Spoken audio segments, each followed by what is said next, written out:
Hello and thank you very much for clicking onto this video. So I thought I'd do just a little review on the Marc Divine Decadence. Now it is not a new launch. I think it was launched on 2016 or 17, but I thought I would do a review anyway because I do own the original Marc Decadence, and I thought I would maybe point out the differences between that and whether it was worth buying that if you've already owned the original version. So this I was bought at Christmas. I put away, completely forgot about, so I've just been using the past maybe 2 weeks or so. So the pack, if we start with it, I think it was marketed, first of all it was marketed as a lighter version of the original Decadence, and I mean, to give a complete short review, it is a lighter version of the Decadence, but I think there's much more to it as well, which I'll explain. So first of all, the packaging. The packaging is definitely different than the original. The original one, unfortunately, I threw out, but it was a velvet type box. It was very tactile and therefore very, very decadent. This one is a bit more simpler. It just has a very reflective box, so it looks a bit high-end, but much in keeping with this lighter version theme. This one is a 30 ml of the eau de parfum, and the original that I have is a 50 ml eau de parfum. What's it there? On first impression, the bottles look very, very, very similar. Now there is the obvious difference of the tassel. The reason I go for the 50 ml and the bigger bottles is in the original they are the only ones that have the tassel. The smaller bottles don't. I'm not sure with the Divine Decadence. That's something I would need to check out. But they both had the little chunky chain, and they both have the sort of, I would say this is sort of like reptile skin top. So again, that sort of lends in with the idea that this is decadent. This is a multi-tonal colour, and this is all a flat colour here. The bottles, the obvious difference is this is sort of like a luxurious green colour, and this is a far more simpler clear glass. Now the smell, the most important thing. For this to be marketed as a lighter version, I can see definitely the appeal, because I tended to keep this for autumn and winter and at night if I was going on special occasions, whereas a lighter version which be much more appealing, you can wear it every day no matter what season, and in a nutshell it is. The notes are very important. Now I've wrote down the notes that the manufacturer, Marc Jacobs.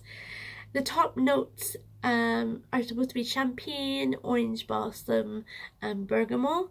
The middle notes are gardenia, hydrangea, iris, honeysuckle, and the base notes are saffron, liquid amber and vanilla. Now the base notes are what tie these two perfumes together.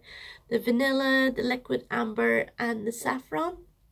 I think saffron is the middle note maybe, but definitely they are the notes that sort of tie these in together.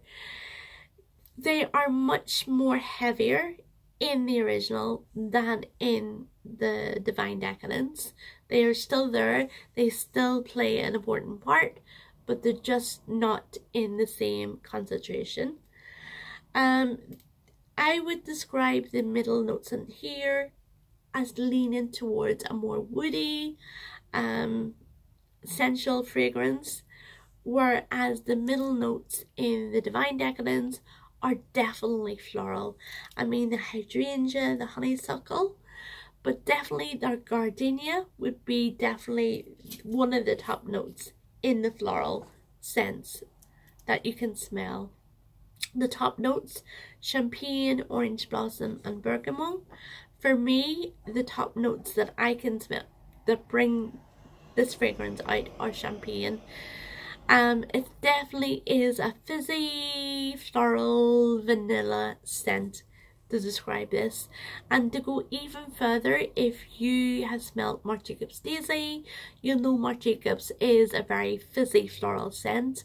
So if Marc Jacobs and Decadence had a baby, it would be Divine Decadence, because it just has all those three scents.